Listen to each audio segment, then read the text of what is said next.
Hello guys, welcome to English literature channel. இன்றைக்கி நம்ம சேனலில் பார்க்க போகிறது ஸ்டில் இயர் போயம். எழுதுனது லாங்ஸ்டன் ஹியூஸ்.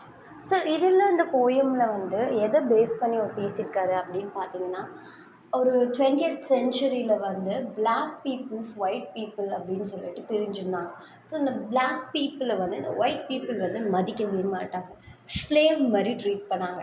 இன்னும் சொல்லப்போனால் ஹியூமன் பீயிங்ஸோட ரொம்ப மோசமாக ட்ரீட் பண்ணாங்க. ஒரு ஹியூமன் பீயிங் கொடுக்க வேண்டிய பேசிக் ரெஸ்பெக்ட்ஸ் கூட கொடுக்காம அவங்கள ரொம்பவே ஸ்லேவ் மாதிரி ட்ரீட் பண்ணியிருந்தாங்க.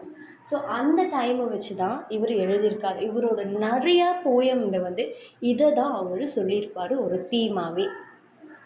அண்ட் இந்த போயமில் நமக்கு அவர் என்ன மெசேஜ் கொடுக்குறாரு அப்படின்னு பார்த்தீங்கன்னா, யார் என்ன பண்ணாலும் வாழ்க்கையில் எவ்வளோ கஷ்டம் வந்தாலும் நம்ம ஸ்ட்ராங்காக நம்மளோட லைஃப்பை சக்ஸஸ்ஃபுல்லாக வாழணும்.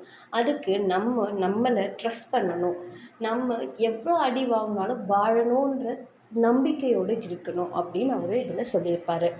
ஸோ இந்த போயமை 2 பார்ட்டை பிரிக்கலாம். ஃபர்ஸ்ட் பார்ட்டில் அவர் என்ன சொல்லியிருக்காரு அப்படின்னு பார்த்தீங்கன்னா, ஒயிட் பீப்புள் பிளாக் பீப்புளை அடித்து பயமுறுத்தி துன்புறுத்துறவங்களாம்.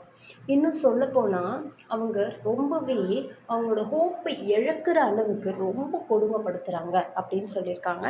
ஸோ ஒரு ஸ்லேவ் மாதிரி ட்ரீட் பண்ணுறாங்க. ஃபார் எக்ஸாம்பிள், இந்த நம்ம நிறைய மூவிலாம் பார்த்துருப்போம் இல்லையா? ஆகஸ்ட் 16, 1947 அப்படின்ற ஒரு மூவி வந்து நம்ம தமிழ்லேயே வந்து இருந்துச்சு. புகழ்லாம் கூட அதில் நடிச்சிருப்பாங்க.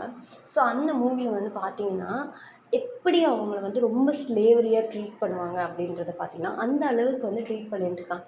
காலனைஸ் பீரியடில் இந்தியன் பீப்புள்ஸே வந்து பிரிட்டிஷ் பீப்புள் வந்து இப்படி தான் ட்ரீட் பண்ணிகிட்டு இருந்தாங்க. ஸோ அதே மாதிரி அந்த ஒயிட் பீப்புள் அந்த பிளாக் பீப்புளை ரொம்ப ஸ்லேவரியாக நடத்திட்டு இருந்தாங்க. எப்படி ட்ரீட் பண்ணாங்க அப்படின்னு பார்த்தீங்கன்னா, ஒரு ஸ்னோ அண்ட் சன்னை வந்து இவர் சிம்பலைஸ் பண்ணியிருப்பார். எப்படி பண்ணியிருப்பார்னா, எக்ஸ்ட்ரீம் கோல்டு, தாங்க முடியாத ஒரு குளிரில் நடக்கிற ஒரு கொடுமை, அதே மாதிரி எக்ஸ்ட்ரீம் ஹீட், ஒரு தாங்க முடியாத ஹீட்டில் நடக்கிற ஒரு கொடுமை. இந்த ரெண்டையுமே நம்மளால் வந்து என்ன பண்ண முடியாதுன்னா தாங்க முடியாது. கோல்டு ரொம்ப இருந்தாலும் சரி, ஹீட் ரொம்ப இருந்தாலும் சரி, அந்த ரெண்டையுமே வந்து நம்மளால் தாங்க முடியாது. அந்த எக்ஸ்ட்ரீம் லெவலுக்கு போகிற அளவுக்கு இவங்களை வந்து அவங்க ரொம்ப கொடுமை பண்ணாங்க. அந்த ஒயிட் பீப்புள் எவ்வளோ பிளாக் பீப்புளை வந்து டெரிபிளாக டார்ச்சர் பண்ணாலுமே இவங்களுக்கு வந்து அந்த ஹோப்பை வந்து விட்டு கொடுக்கல. இவங்க வந்து வாழணுன்ற ஹோப்போடு இருந்தாங்க. நம்மளாலையும் சக்ஸஸ்ஃபுல்லாக வாழ முடியுன்ற ஒரு நம்பிக்கையோடையே இவங்களும் இருந்து அந்த விஷயத்தை எல்லாத்தையுமே சாக்ரிஃபைஸ் பண்ணிகிட்ருக்காங்க.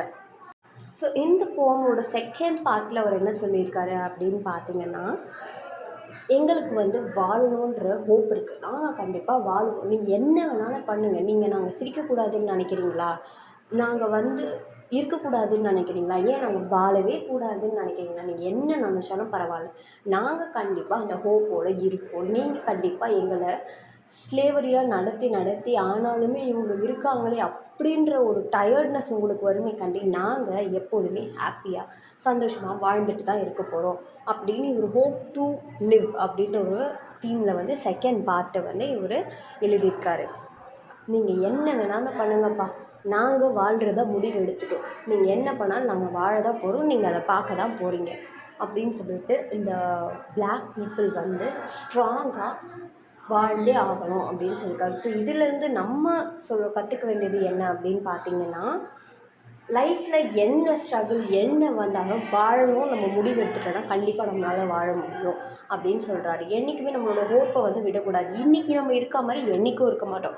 ஒரு நாள் கண்டிப்பாக நமக்கு சேஞ்ச் இருக்கும். கண்டிப்பாக அந்த கடவுள் நமக்கு சேஞ்சை அமைச்சு தருவார்.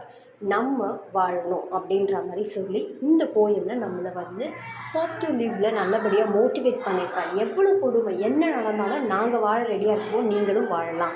இது ரொம்ப சின்ன போயமாக இருந்தாலும் ரொம்ப மனசை தொட்டுருச்சு. இதோட இந்த சம்மரி முடியுது. Like, share and subscribe. Thank you to all.